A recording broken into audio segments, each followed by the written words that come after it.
All right. Welcome, everybody. Good afternoon. I'm happy to say this notice is being held under Zoom, and it has been extended by Governor Healy through June 30th, 2027. So we don't have to bring that up anymore for a while. It is being recorded, as you just heard, and it'll be available for everyone on different means to the public. So welcome, everybody. And let me see if anyone else joined from the board. But if not, Blair and Nancy and I are here, and we do want to vote on the minutes. So if I could have any questions or comments to them, if not, a motion to approve and a second. I'll make a motion to approve. Nancy, can you say you have a second at least and vote and then not talk anymore? Sorry. Thank you. They approve. Thank you, and I do as well. So motion is passed and it is approved. Thank you very much. You approved too, Blair, for the record. You made the motion, so I assume you're approving. Blair, you all set with that? You approve, right? Oh, yes, I agree. Sorry. Thank you, sir. Okay, so it's official then. Thank you very much. Commissioner, you're up. All right. Hello, good afternoon, everyone, and thank you for joining us today. Been doing a lot of little odds and ends here this morning, just catching up with some things here. But let me give you a quick update on what's going on here financially. We are busy working on preparing or testifying in front of different committees. Last week, testified in front of the Joint Ways and Means Committee, and on April 15th, we'll be testifying in front of the Joint Children and Families and Person with Disabilities Committee. These are the folks that we talk about our budget, talk about the things that we have done, some of the things, and some of the things we would like to do in the new year. So important that the legislators continue to learn and know about the agency, and so that they can continue to support our budget and anything that comes up related towards people who are legally blind here in the Commonwealth. So that's a standard process. We do that year in and year out, so nothing unusual about that. We're still nothing new to report to you from our last meeting in March. The budget process, as far as the agency's concerned, is settled, and we're just waiting after the governor released it in late January. Now we're just going through the process where the rest of the folks up at the State House have a chance to do what they do to get it to the point where the governor can sign it and we can move into the fiscal year 26. On the federal side, again, you're seeing a lot of news. I'm getting a lot of emails, a lot of different things. So far, we have not had any impact on or notice of any upcoming impact on MCB funding. We have received the portions of funding we were supposed to get, and the balance of that funding is supposed to come in probably late April sometime. So we haven't been notified of anything not happening. So we will continue to assume we have funding. The federal funding was put in place so that we're all set until June 30th as far as personnel costs, and we'll also be all set as far as services being covered right up through June 30th. So we do need the remainder of that funding to carry services and personnel costs forward from July through September. So we sort of did this on purpose in case there was any issue or any delays or anything like that, so that we're pretty much covered. I don't think there'll be that type of delay that will take us any time past June 30th. So we'll see what happens. Since we did that, it also, I won't go down that road. So we're good. We're in good shape, and hopefully in May I'll tell you that we've received our funding, and it's business as usual, and that's all we need to go down here. But I haven't heard of anything that's really. I know you're hearing all kinds of stories or information about the Department of Education, and it looks like things are happening there. And the Rehabilitation Service Administration is under the Department of Education. It is one of the smaller programs in that unit. So we will see what happens. I did have a meeting again last week with the New England agencies, and everyone seems to be supporting if we had the choice, which we're hoping we have some kind of influence or impact. There's talk of moving rehab services to labor or to health and human services. So we prefer the health and human services we prefer the labor side. The only question that came up was the older independent blind program. It may not exactly fit under labor, and so they may want to separate that and send it to another agency. So for MCB, it doesn't, again, it will be important to have it based in Washington at an agency so we can receive the funding. It is, it could fit in community living or health and human services, or whatever it might fit. But so and it might come over to RSA. It's lived with RSA to labor. It's lived in RSA for all these years. So we'll just wait it out. The acting commissioner, Carol Daubach, retired from RSA last week.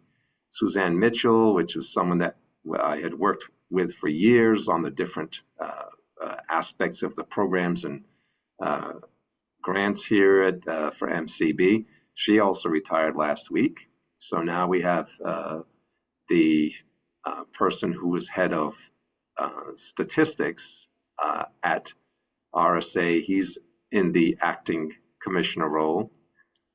So there's movement. We have a new grant administrators. Those were assigned pretty quickly. So that's a good sign that they still intend to notify the agencies related to the grants. So that's good. And he worked in that in the department that issues the grants to the different states. So he's familiar with that process. So I'm hoping for the best. I know you hear a lot of stories that are not favorable, but let's keep up, the hope that things will work out. There are advocacy efforts going on to try to advocate for certain things through the organizations, through professional organizations and consumer-based organizations. So hopefully that will have some impact, and vocational rehab can come out of this in good shape. So we'll keep you informed as we hear. But right now, there is no news that would indicate that there's going to be some bad impact coming towards voc rehab, other than a lot of the noise that you're hearing in the news. It's sort of, let's just sit tight and watch it play out, and maybe it works out in our favor and works out well, and we'll see what happens. The Chief Financial Officer at MCB, Mike Dennis, has started last week, so happy to have him on board. He's working hard to learn the agency's processes and the state's processes and all that we do here, so he can better support the business rules and follow all the state rules and regs and federal rules and regs. So that's going along well. And for the first time in a long time, if you went to the site that hosts the employment opportunities for the Commonwealth, you would see that MCB does not have any postings up there. So we are in a process of filling 2 last positions, but the candidates have been selected or about to be selected. And so the postings are no longer valid, and we will be fully staffed by early May. And hopefully everything is going well. The new staff are getting used to how we do things here, and we'll be able to continue to deliver services to MCB's consumers as they need it. One more little, Congratulations, that's good news. yeah, it is Some good relief, news. I'm sure, for you. It is good news. So one more small item before I turn it over to Justine. There was an announcement that we put out this week on our Facebook and other media channels, and it filled up very quickly. We were looking for people to test out a product called Glide.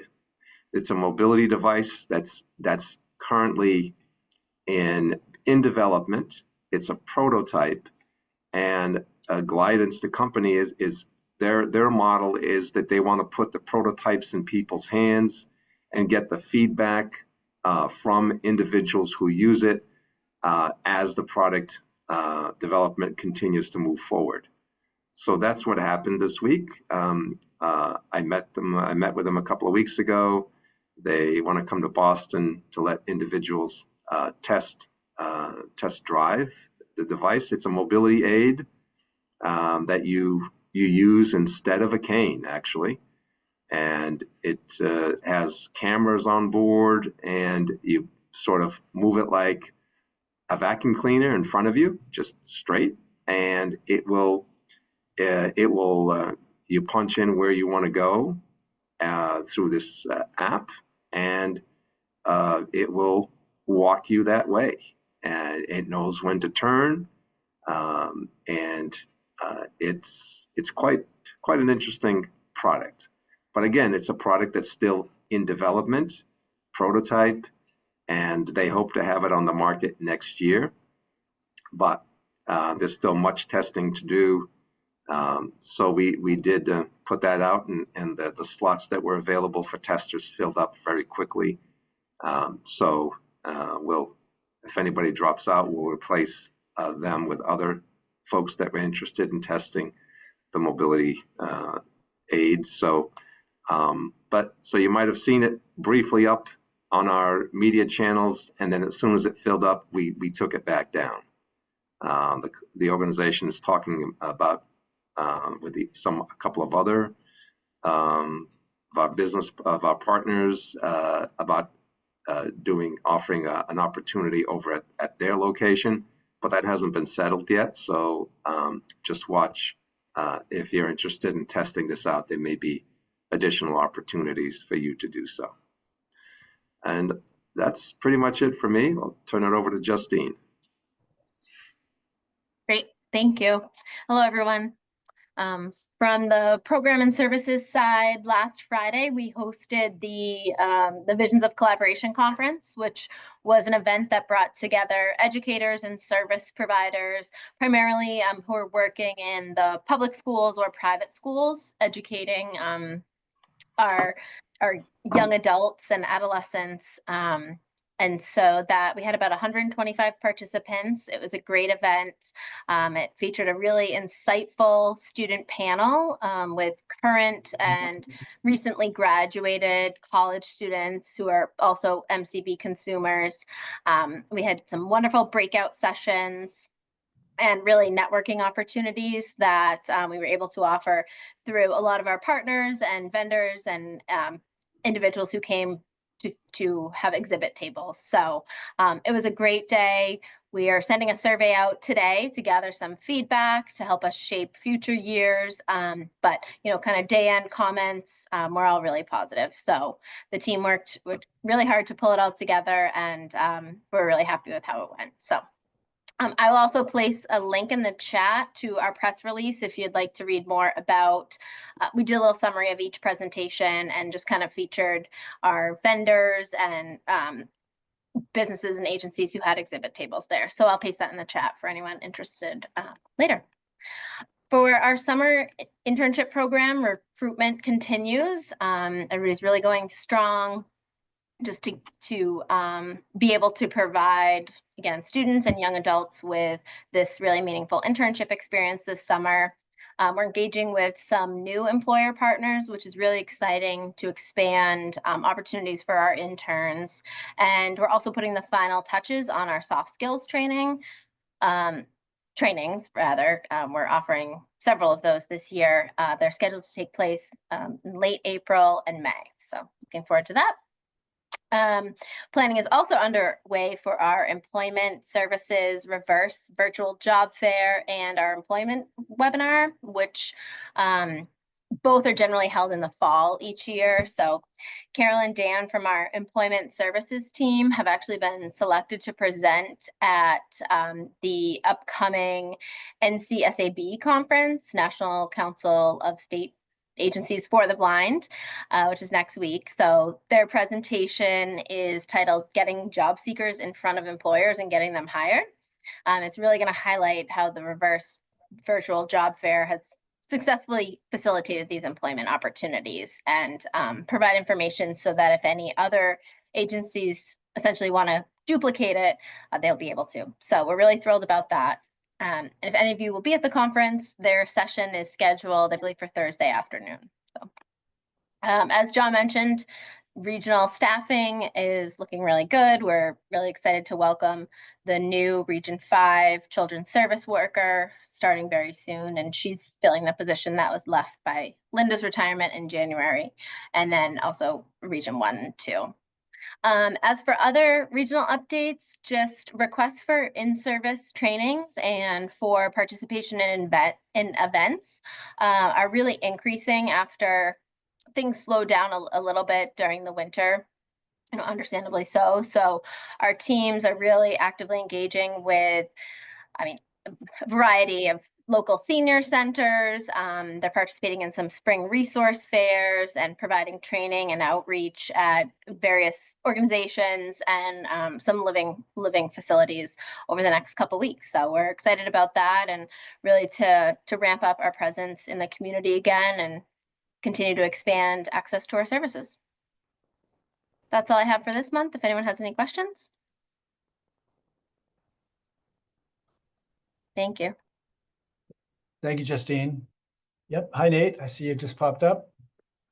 How you doing? Good. How you doing, Brian? Hello, everybody. Gonna jump into the stats real quick. I'm gonna share my screen.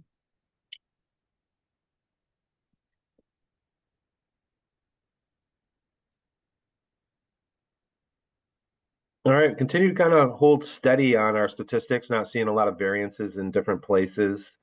Currently, we have 883 children's cases open. We have 3,313 SR adult cases open. 214 youth cases, pre-ETs, VR cases, and 772 adult VR cases. So, not a lot of variance from last month, just a few here and there. Closed cases continue to go up. We have 144 currently VR successful closed cases this fiscal year, and 85 non-successful. 221 children cases have closed. Most of them have moved on to pre-ETs. And then 671 SR cases have closed so far this calendar year. Not any really variances in our age data for VR cases. So far, year to date, we've done 2,217 or 2,177 certificates of blindness, 331 IDs, and we've had 497 new registrants so far in the first quarter of this year. So trending towards that 2,000 number. Usually slows down later in the year, but right on trend with the last couple of years.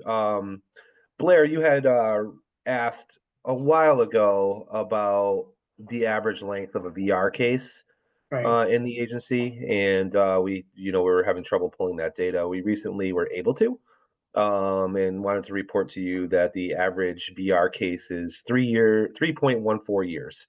Now this includes all our VR cases. This includes pre-eds cases that go through, school and everything else, as well as our retention cases. So someone who's already working and may need a small amount of services to kind of make sure that they stay in the position that they're in. But with everything combined, we're at 3.14 years for the average VR case. And I took the data over the last 3 years for that. So I will eventually try to break it out even further to break out the retention and the pre-eds cases, because those seem to be the high end and the low end, just to understand those a little bit better as well. But wanted to report that up to you, Blair. Great, thank you. Is that it, Nate? That's all I have today. All right, well, thank you very much. Does any of the board members, Carleen, welcome, I saw you joined earlier, or Blair or Nancy, have any questions or comments before we go to the public?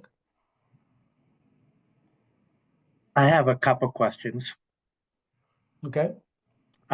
So Nate, thank you. And maybe if you're able to whittle that statistic down even a little bit further, it'd be interesting to know if their cases are separated by short-term and long-term projects. That'd be great, because it probably gets skewed with long-term projects involved with that. So I don't know if that's possible, but that may be helpful and interesting to know. What is the percentage of short-term projects versus long-term projects, and the completion rate on each of those? So that would be great. Absolutely. Thank you. And John, thank you for your update today. And actually, I had tried to register for the Glide event, so thank you for bringing that up. Do you know, can you elaborate a little bit? Is this a MCB organized event, and how many slots were available? Because I think I was only 4 hours after I received the original email, and it was already closed out. It was like a Springsteen concert trying to get tickets. It was sold out in 1 hour. Wow. And there are 20 slots available, 2 sessions, 20 slots each session. So, and what is the goal of the program? Is are these people testing out the prototype and giving data and information back to the company? Is that the goal of that's the goal. exercise? That's okay. Their goal. That's the goal that they're going. This is not, Boston's not the only city they're going to. They've been around in other cities, and their goal is that they want to put it in your hands. They want to make you use it for 4 or 5 minutes. They're watching you, what you're doing, and they have a sort of an exit interview when you're done, so that there's a series of questions you answer. Then they give them the answers, and then they ask you for any suggestions, and they're taking all those and finding, is there a pattern? There's a certain amount of individuals that want this or feature that they didn't think about.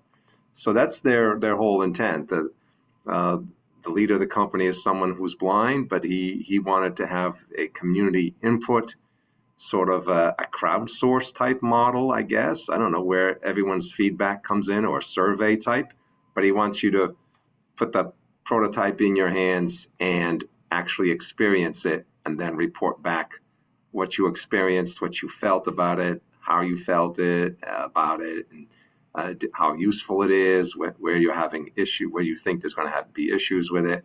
So they let you move this device around for 4, 5, 6 minutes. They throw obstacles. They put obstacles in your way, and it pulls you around the obstacles. They just tell you keep walking, and it just starts turning, and you just follow it. You don't steer it. They give it instructions. So let's say you want to go to your local coffee shop, and you just punch in the name, and it has the address. It pulls it up, and then it just starts going with you, and you just follow through. You can't hear it through your phone. You can have that going on, I believe. That wasn't set, but that's how you enter where you want to go through this app that you're going to be downloading onto your smartphone. So it moves very smoothly. So this one, it will stop when it gets to a curb or a stairs or something. It stops if there's something in your way, or if there's something there's a drop coming. So it's an interesting device, and I'm sure it'll be helpful and it'll be useful for a lot of people. The price tag is a little bit on the expensive side. So by doing a demonstration here, that's not committing us to buy it for anybody. They're about it's going to be about $1,500. They think about that might be the suggested retail price, so that might be the price.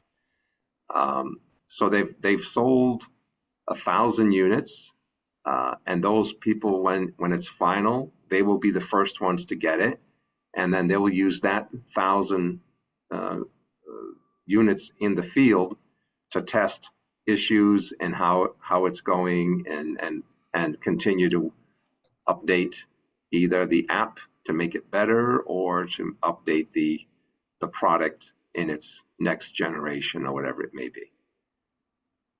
That's great, John. And do I recall correctly that you were able to try this out at one of the national conferences, or am I thinking of a different device? No, I have tried this out at several national conferences over the past probably year and a half. And so I've seen a couple of the different prototypes before the one that people are going to see here. One of the changes that were made, more cameras are added to it now than they had at first. The wheels are bigger now than what they had at first. And I'm sure there's been other changes too. The handle separates from the body so that if something happens with the handle, or it can be repaired. They intend to put sort of haptic in the device so that people who are deaf, blind, or have some kind of hearing loss are going to be able to feel it. It will vibrate, say, on the right hand, on the right side of your hand, just to let you know that it's going to turn right, or vibrate on the left side of your hand, or it's going to vibrate a different symbol so that it can tell you these symbols will be assigned. Is it stairs coming up, or is it some kind of obstacle that's in your way? They're just starting to work on that part now, so that's still in early development. So there's this is a different model. Most companies produce something, test it with a small group, and then put it out there or whatever. But these guys are actually testing it at the different conferences, and now they're going into the cities and also testing it that way too. Thank you, John. And the reason I asked if this is a MCB involved event, if you thought it may be appropriate, maybe it won't be for priority reasons, proprietorship reasons. If it's an MCB event, is it possible to invite any of those recipients who are testing the device through the MCB opportunity to, at a future meeting, give us a report? Yeah, if they're willing. Okay. They're only going to have what they can talk about their experience, how they felt. Right. Yeah, there's at least one person that's on this call now and in the audience that did sign up and did get in. So I'm sure that there'll be some folks that would be willing to test the experience and how they feel about it. But it'll only be a personal experience. Just because we're hosting here at MCB, this is not, we're endorsing it, the product, Right, or anything to do with that. They asked me, they were interested in coming to Boston. Did I have any ideas of space that they could use? And I said, yes, we have a lot of space in our office since a lot of our staff aren't coming in and our building is just about empty. We have a lot of space. So they took me up on it and emailed me, called me late last week, and I said that'll work for us. So therefore, it's just they were looking for a place. They also are talking to a couple of other organizations here, and I don't know if it's going to work out with them, but if they can fit it in their schedule, and if the organizations come together with them, then that there'll be another opportunity for more people to go in and test it out. Thank you, John. Thank you. That's a great update. And Brian, maybe we can see if we can make room for a presentation, a short spot on a future agenda with those people who are testing it out. Yeah, that makes sense. I've seen, I haven't tried the Glide, obviously. I've seen it. I've seen videos on it, and MIT's done a lot of stuff on different types of mobility, quote unquote canes or not, whatever you want to call it. But it'll be interesting to see how the responses are, for sure. Anybody else, Curleen or Nancy, do you have any other comments before Amy has her hand up, and I will wait, and if you guys have anything else you want to add? Nope, I'm good. Okay. No Amy, your hand is questions. raised. Yeah. Thank you, Nancy. Yeah, thank you, Brian. John, I want to thank you. I had approached you about the Glidance company. I've been pretty involved over the last 6 to 9 months with them and actually pre-ordered the device. I have seen it, one iteration of it. Blair, you seem particularly interested. If you want to talk offline, I'd be happy to do that. Okay. Who's speaking, please? It's Amy Rule. Hi, Amy. Thank you. Hi. But I think I'm sorry to find that the slots filled so quickly, because I was particularly hoping that some of our older consumers and folks who haven't had the opportunity perhaps for a lot of mobility training could see this device. There's a good mixture, Amy. I've seen some of the names. There's a good mixture of older and well, I'd say there's a good mixture from 40 to like 70 or so. Yep. But thank you for facilitating this. And I just want to say, I think the device is certainly interesting. I think it has a lot of promise, but I think the reason that I was advocating for this kind of presentation at MCB is that I think I've been around a long time because I'm old, and the technology comes and goes, and you get a lot of companies who think they have great ideas. But I think the thing I like most about this particular company is how involved they are in gathering input from a wide variety of consumers, and how honest they are in giving feedback to us about what's realistic and what isn't. I was one of the first to pre-order, and I will tell you, I've probably filled out 5 different surveys with them since I did that. And every person who comes, irrespective of their abilities, gets a good hearing, and they will talk about the limitations of the device as well as the potential. And I think that's an important consideration. So thanks very much. Thank you, Amy. Nona, your hand's up? Yes, hi, good afternoon. Comment and then a question. The comment is, I will be attending, the Glide. My sister is actually, has pre-ordered, so I'm kind of attending with her, and I'm looking forward to seeing it in Awesome. in operation. So, looking forward to that. But my question really is maybe more of a clarification. But I was talking with a student of mine, and she had a question regarding SR funds and what can be done with SR funds for those individuals, specifically with purchasing computers or technology. And I'm just wondering, are there funds available for SR clients for that kind of technology? Okay, that's an interesting question. So in past years, when the earmarks have gone through, the earmark that had the training available through the two vendors that received those earmarks, there was always a pot of money available left over at the end of in that earmark that the agency would use to purchase equipment to meet those requests and to help supplement the SR budget. So therefore, this year that didn't happen. We didn't get those additional funds that would have been allocated to purchasing computers. We got the funds that are being passed through to the vendors for training. So we do have a small amount of money here on SR funds that we do provide technology.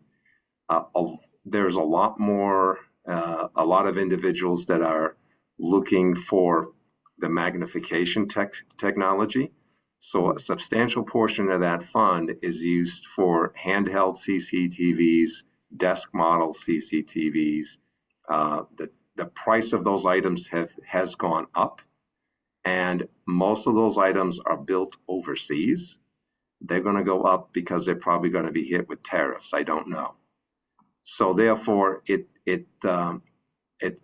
there isn't enough money for us to service all of everyone's needs. Although that's hard to predict also, because it's hard to gauge how many. I mean, do we have money to give laptops to everybody? No. So this is why the people that were getting the training in laptops were the ones through the vendors were the ones that were usually getting the laptops.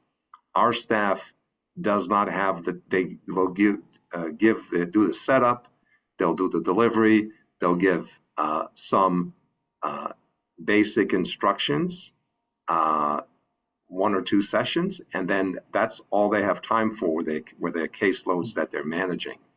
So those funds were used to purchase this extra training. Some of it was provided through in-home training, and some of that money was used for the equipment that was being purchased. So the answer to your question, yes. Is there SR funds? Yes. Are there SR funds to provide everyone with laptops? We cannot choose the laptop. We cannot get $200-300 laptops, $400 laptops. We go through state vendors, and we end up paying substantially higher than you would pay if you went to a Best Buy, or to an Amazon. So consumers do get what they need, but so there is funding for equipment. To answer your question, yes. Just to follow up, John, so is it kind of like case by case basis? So is it worth it for a person to put in a request and see if it can happen or not? Well, that's a decision that's made with their case manager and themselves. Okay. So, if someone says, "Hey, I want a laptop to track my calendar," is that spending $1,000, $1,100 Right. and the training it's going to take for that? Or, if someone says, "I want to write a letter once a year or a couple times," that's something that has to be determined with the case manager, and then it's evaluated by the technician. If they determine that it's worth making the referral, then the technician will determine what might be the better. They might suggest a product that's cheaper and maybe easier to use or doesn't require as much training, that sort of thing. So so it is a case by case basis. Well, that's helpful, and I will let her know to contact her case manager. Thank you. Mm-hmm. Thank you, Nona. Does anyone else have any questions or comments? Brian, can I ask a question of Justine if no one else has a question? Greg raised his hand. I think Greg. Okay. Greg, we need audio on. Sorry about that. I always do that. Thank you, and hello, everybody. This is Greg Donnelly from the Carroll Center. Following up on Amy's comment and the glide, John did connect me to an individual at Glidance, and I actually have a call at 3:30 to see if we can collaborate in some way. So if there are further needs from the community that missed, first round of jumping in, and I'll have some discussions today, share some feedback, but I would open our space here too, if we had enough interest from the community to collaborate on site locally. So anything the Carroll Center can do, I'd be welcome to support that for the community and furtherance of what MCB did. That's great. Thank you. One other comment in follow-up to Commissioner Oliveira's comment. The Carroll Center has been lucky enough to get some earmark money over the years and work with all of you very hard, most of you in the community, to advocate for these funds.